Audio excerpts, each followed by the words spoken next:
I can subscribe to Dan Watch channel. Enjoy.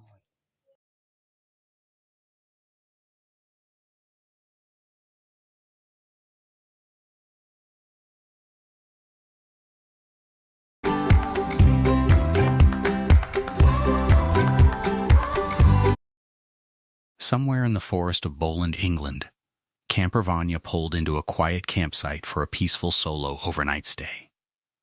The plan was simple: set up the van, enjoy the scenery, light a fire, and unwind. Around on the floor in the back because you haven't loaded properly. Or is it just me? Anyway, normal service has been resumed. Onward!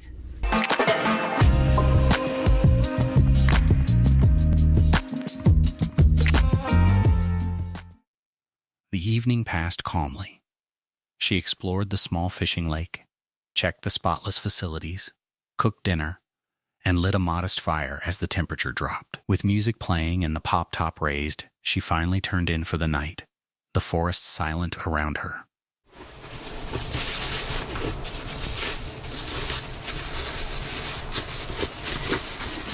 And then you hang it from wherever, or it just sits between the seats, but it's just a lot tidier, and any nasty niffs, depending on what you've been eating. I don't mean that way.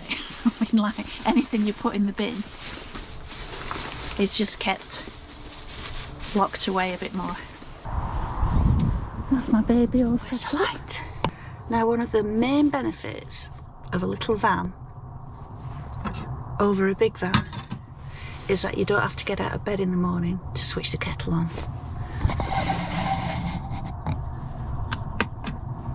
Easy peasy. And while that's boiling, you can have another 5 minutes.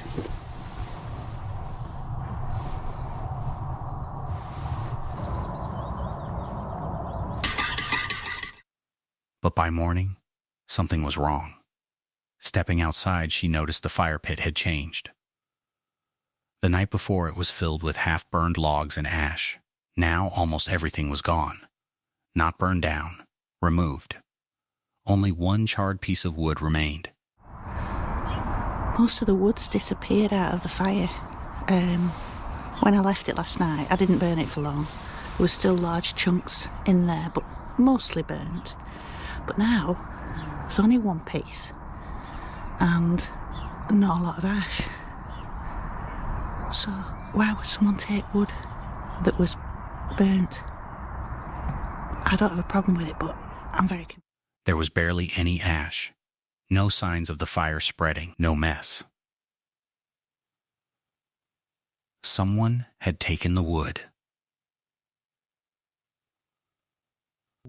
Who steals half-burned logs in the middle of a campsite, silently, during the night?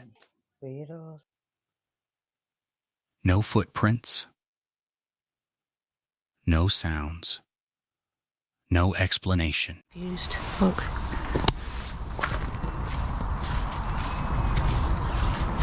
At least you didn't take the whole bloody fire pit.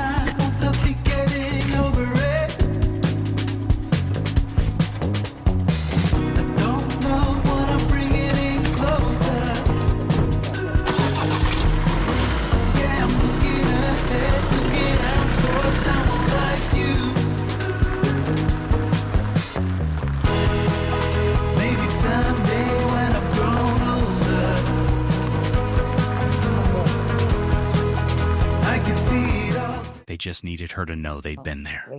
March 2025, deep in the Georgia woods near Blood Mountain, solo van lifer Beth from Beth's Midlife Adventure believed she had found the perfect place to disappear for a few peaceful days. For anyone with a bit of a belly, this is pure relief.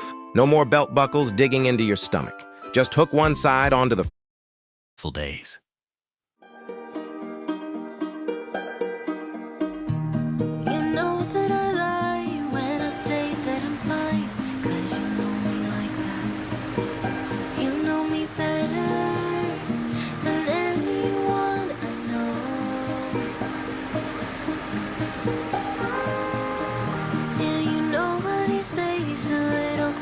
Myself when I'm stressed and upset. You know me better. The campsite was remote, quiet, and surrounded by waterfalls. No neighbors, no noise. Just her van, her cat, and the forest.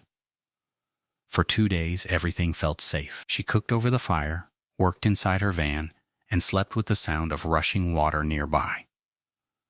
Then, in the middle of the day, a car pulled up behind her campsite. This place turned out to be exactly what I was hoping for.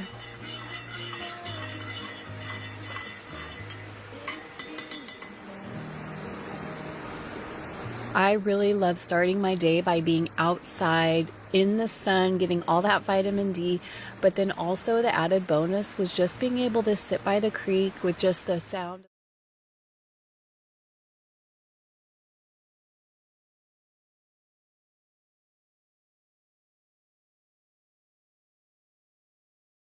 So something crazy kind of happened today. I was actually sitting in my van. I am pretty deep in the 2 men got out. Instead of staying on the trail, they walked directly into her camp. One went to the creek. The other approached her van, staring through the front window, waving at her cat. Beth sat frozen inside, clearly visible. Her chair, hammock, and fire ring made it obvious someone lived there. in a wildlife management area where you're allowed to park, like it's public land, certain spots in the woods, and you can find one that's open and camp there legally. So I've been out here for a couple days. I've just been all by myself out here. I'm in this area called Blood Mountain. This car parks behind me and a guy gets out. He literally walks into my campsite, like goes straight up to the creek. And I notice he has a tripod and a camera. I'm like, why is he taking photos right in my campsite? The creek goes the whole way. There's tons of waterfalls. You don't need to come right into my campground. Meanwhile, it's middle of the day, so I do not have my window coverings up. I'm actually sitting up on my bed working on my laptop. Well, then a second gentleman gets out of the car, and I call him a gentleman because he's a little bit older. Okay, like he's going to realize somebody's here because I'm obviously not sitting out. My chair is out there, my hammock is out there, my fire, as you could see, is like not even 4. The man moved closer, peering through her side window, then stood at the foot of her bed, looking inside her home. He's right there in my window. It was so uncomfortable. I'm like, okay, he just saw the cat, he's going to move on. But no.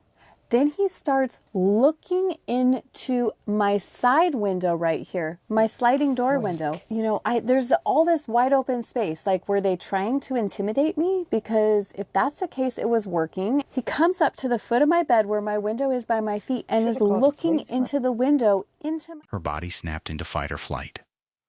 Against her instincts, she opened the door, immediately realizing how dangerous that choice was. They left, but the damage was done. Thing ever. But I went in there like, excuse me, can I help you? No, I cannot help them. No, why did I open my door? I am not going to take on 2 grown men by myself. That's just not going to happen. But that was my... By yourself, don't ever open your door. Never. April 2021, somewhere in Northwest Texas, a solo female van lifer pulled into what was supposed to be a safe overnight stop through a trusted host program. After days on the road, the plan was simple. Park behind a local business, do laundry, unwind, and leave early in the morning. In no man's land. We are, for sure, in the middle of nowhere. For sure.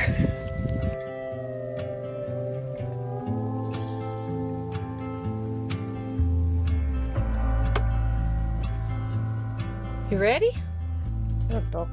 The next day, I got back on the road. I have a lot of ground to cover to make it to North Carolina and needed to keep it.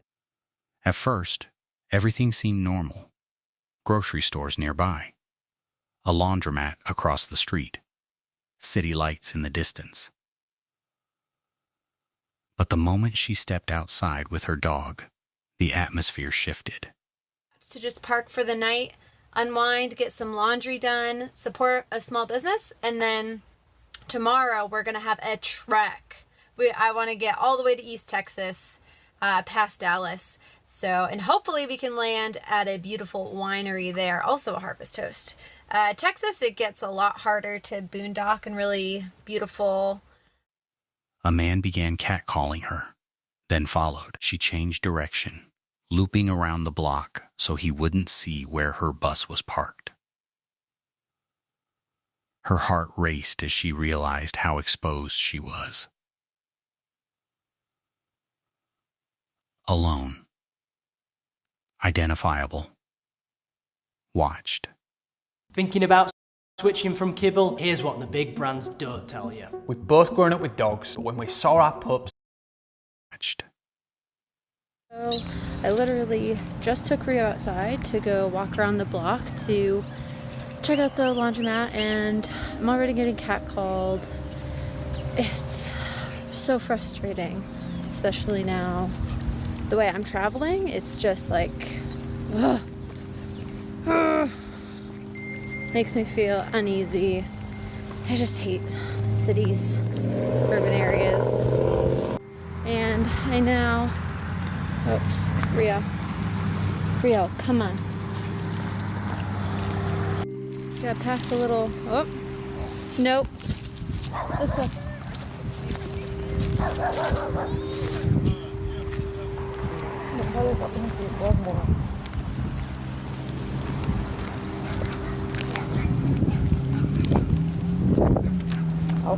I just had to walk around.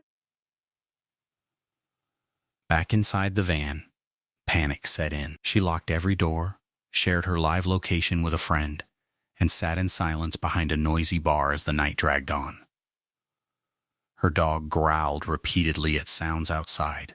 Footsteps, voices, movement she couldn't see. The small little dogs that wanted to chase after Rio, so had to go back around the block. Luckily, the guy wasn't there anymore. I'm excited to get out of here tomorrow morning. Yeah. Let me pause right there.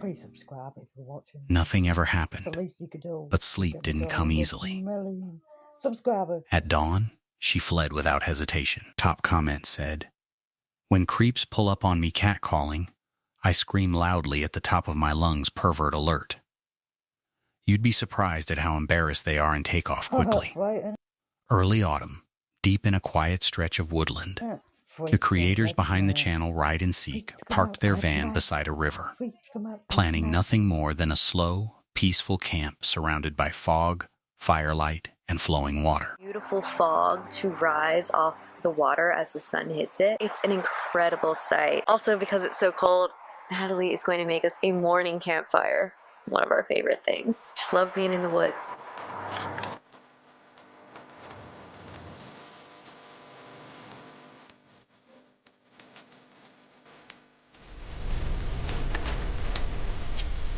Y'all, there's absolutely nothing like starting your day with a campfire by a river. The morning was calm. Campfire crackled. Fog lifted off the river. Breakfast, laughter, and chores filled the day, gathering firewood, cooking meals, and enjoying the isolation that van life promises. All right. It's time to put the slack line. It's been too long.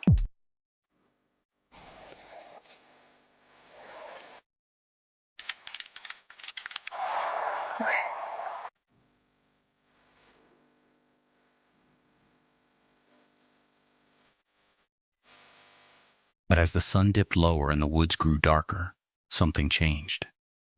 While collecting firewood, an unfamiliar sound rolled through the trees, low, guttural, and deliberate. It wasn't birds. It wasn't wind. It sounded like something growling, something large.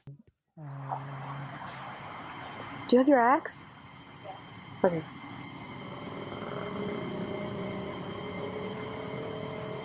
What is that noise? What kind of animal is that?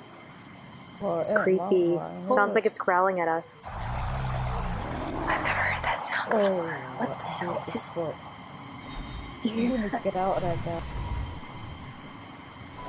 I can't tell if it's coming from the trees or if it's coming from like real low. The noise echoed, making it impossible to tell which direction it came from, high in the trees or low to the ground. They froze. "We're not alone," one of them whispered. We're not alone in the woods, guys. Something's out there.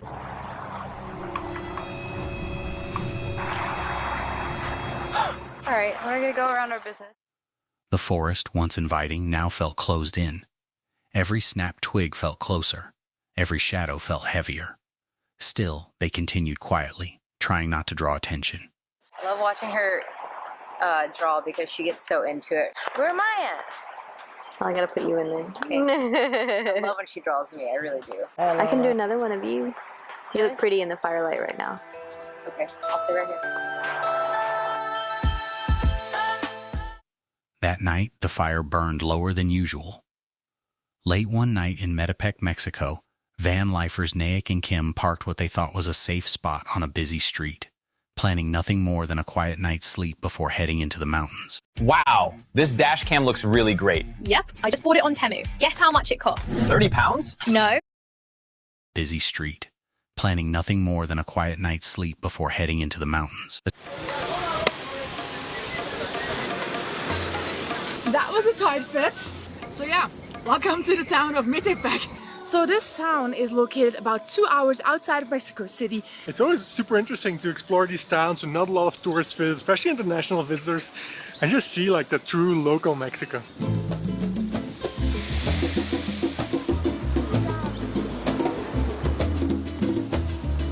The town felt calm, almost welcoming. That illusion didn't last long. At 11 p.m., a knock shattered the quiet. Mexican police stood outside their van, circling it, asking for passports. The officers were polite, but serious. There's a cop car outside. Hola, buenas noches. Muy bien, gracias. Sí.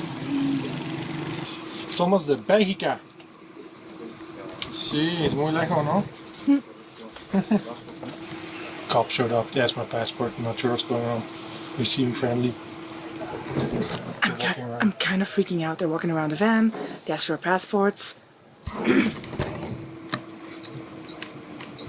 Turista. Turista. ¿Turista? Sí, sí. ¿Cuánto tiempo tiene? ¿Cuánto tiempo llevan aquí? Aquí mañana vamos a Taxco. La camioneta llegó viene de allá de Países Bajos. Sí, sí, sí. En barco de Bélgica hasta Canadá. Canadá, sí. De México a Canadá. No, de Bélgica a Canadá. Y de Canadá a Estados Unidos o directo allá aquí a México. No, pasamos unos semanas en Estados Unidos también. Estados Unidos. Sí. What's going on? What's going on? I don't know. They were nice. They were very nice, actually. But they started asking. Before leaving, they gave the couple their phone number and issued one chilling warning: do not open the door if anyone knocks again unless you see police lights. That's when panic set in. Never had police tell us, like, they gave us their number and they're like, this is our number, this is a number for the fire brigade, and they said repeatedly, do not open the door if anyone knocks unless you can see the lights of the police car. I'm freaking out a little bit now because, I mean, there were so many cars here before and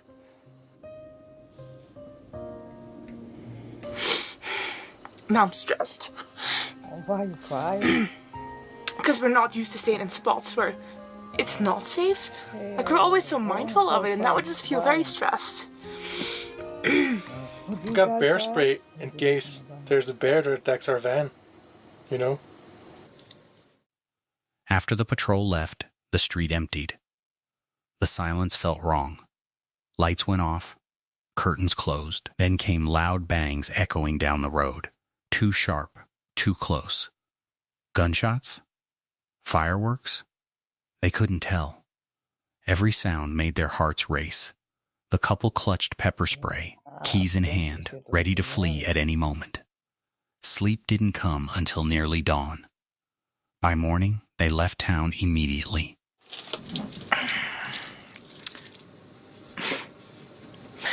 My goodness. Okay, maybe it's best if we turn off the lights so at least nobody can see if there's lights in here and they don't take any interest in our van. We couldn't shake the memory of how serious the police took our situation, and we only got more worried when we heard a few very loud bangs coming from outside the van, somewhere on the streets. What was that? Those gunshots? Stay here? I'm not staying here. Right, now I'm googling if Metepec and Tulika are safe or not. Maybe you should have googled this before you came here. I found an article with the top 10 most violent cities and least violent cities in Mexico. Metepec is on there. It only takes the wrong place at the wrong time. Stay safe, you guys. July 26th, 2025. Somewhere along the Black Hills of South Dakota, the creators of Let's Turn It Up World were living the RV dream until the sky turned against them.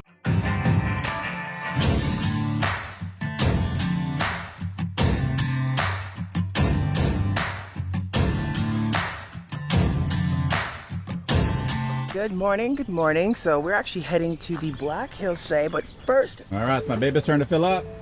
You get to do the dirty deed. I get to do the dirty deed. What started as a routine travel day quickly shifted when they learned they were driving straight into a tornado watch. Reports of softball-sized hail, 80-mile-per-hour winds, and violent storms filled the radio, and suddenly, their RV felt less like shelter and more like a tin can on wheels. In our RV. In the RV. But to hear the snowball size makes me really nervous about the no, I solar agree. panels. And he was saying you get 80-mile-an-hour winds cutting over the Black Hills. We got to get down to Custer, which is about an hour and 15 minutes away to our RV park. So we're getting going. We got to get going. We're going. All right, we're going to kind of get our things going, hit the road. We're going to be fine. I'm really nervous. But we have to get, we'll be fine, baby. So I tried this website called Hint. It shows you what your soulmate looks like. And this is what I got. Tell me why. But we have to get, we'll be fine, baby. I am so nervous. As clouds twisted unnaturally overhead, they scrambled for safety, pulling into gas stations, hiding beneath overhangs, constantly refreshing radar apps that barely worked. Every mile felt like a gamble. Should they stay? Should they run? Would the storm hit where they were, or where they were going? Gas station where we found an actual overhang here, but we can hang out here for a little bit. But oh man, what a pickle! I know, it's kind of funny. I know actually some food here. You can stay in the overhang, or we're about 30 or so minutes from Custer. 30 minutes from Custer. So we also know it's going to hit probably around that time, right? I'm trying to get some better forecasts on this stuff. Okay, so we are really, really nervous, and we're trying to decide if we want to move from this gas station and head a little bit more towards Custer, which is roughly 18 miles from here. Now, this tornado warning is... Night came with no clear answers. The wind howled. The air felt charged. Any moment, they expected the sound of hail smashing solar panels, or worse.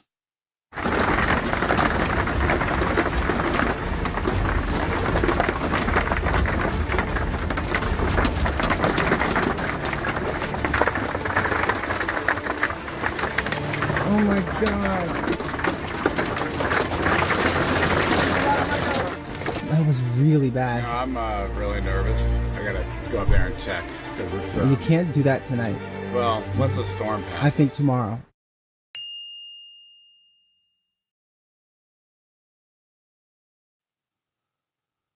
By morning, the storm had passed, narrowly missing them. But the fear lingered. Nature hadn't attacked. It had stalked them. About $8.15, I believe it's like a $10 fee to get into the monument area. It should be a lot of fun, so I'm excited to check this out. It's my very first time. I know David was here a while ago, a long time ago, so I'm sure.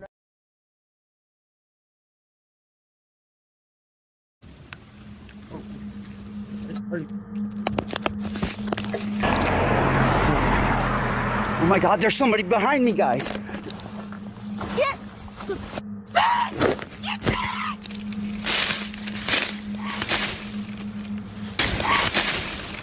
And I see that same car. I know it was the same car because when I looked at the license plate, I saw his back window was gone and he just had like a garbage bag over it.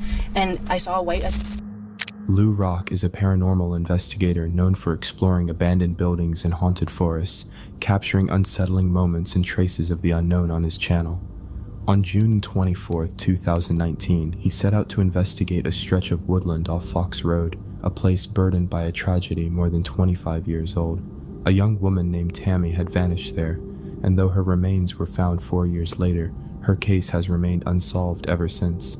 Lou's plan was simple: spend 30 minutes in the area with only a camera, a spirit box, and a flashlight, hoping to document anything out of the ordinary. But what began as a routine investigation quickly shifted into something far more disturbing, an experience that would leave him shaken long after he left the forest behind. Drinking warm water with cinnamon before bed eliminates that blue parasite from the pancreas, regulates blood sugar levels. Far more disturbing, an experience that would leave him shaken long after he left the forest behind. What is up, guys? It is your boy Lou Rock, and I'm about to do something totally crazy. I'm here on Fox Road. You can see it right here. I'm here on Fox Road, and I am going to do a 30-minute challenge by myself in these woods. It's totally crazy. Every time I've come here with people, I've been scared out of my mind. So to do this all by myself is totally crazy. I got no weapons on me, no way to defend myself other than my hands. This is pretty stupid, but we're gonna do this. Here we go, guys. Here we go, Fox Road, where her body was found.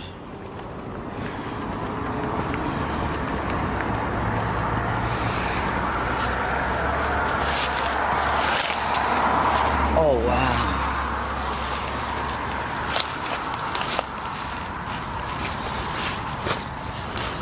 Tammy, can you ring this bell for me? I'm gonna turn off the lights, guys.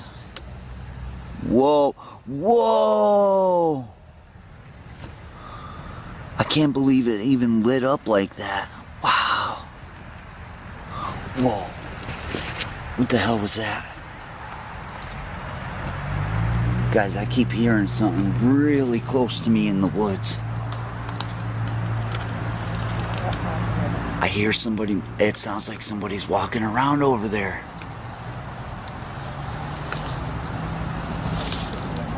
What the hell is that?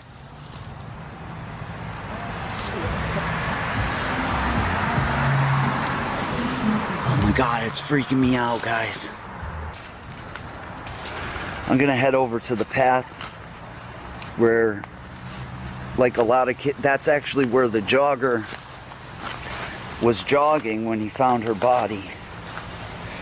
So, let's take a look. Only a few minutes after stepping into the woods, Lou began hearing what sounded like footsteps moving around him. The steps were heavy, deliberate, almost as if something was circling his position. He tried to shake it off, telling himself it was probably just wildlife shifting in the brush. Pushing down the unease, he pressed deeper into the forest, pulled out his spirit box, and began asking questions. Guys, there's so many cars going around. Everybody's partying tonight. It's Saturday, so it's gonna be really loud. I'm gonna pull out the spirit box, so just give me 1 second. I'll be right back. All right, guys. Guys, I go into my bag and my box was already turned on. That's crazy. All right, we're gonna sit right here.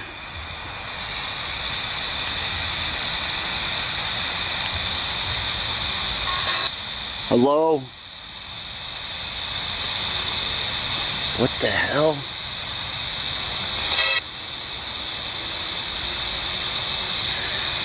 Tammy. Guys, I keep freaking hearing something walking over there. Hello?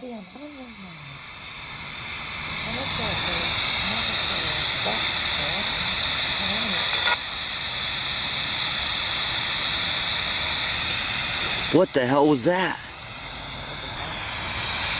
Guys, I don't know what the hell is going on.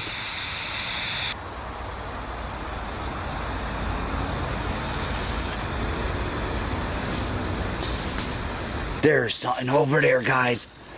Dude, oh my god. Guys, I'm here all by myself. I don't even know what the hell to do. Hello?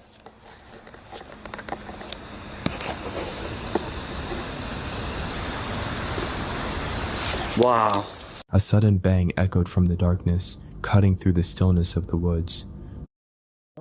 Well, guys, I'm gonna make a drink for me and my niece. We'll be back with part 2.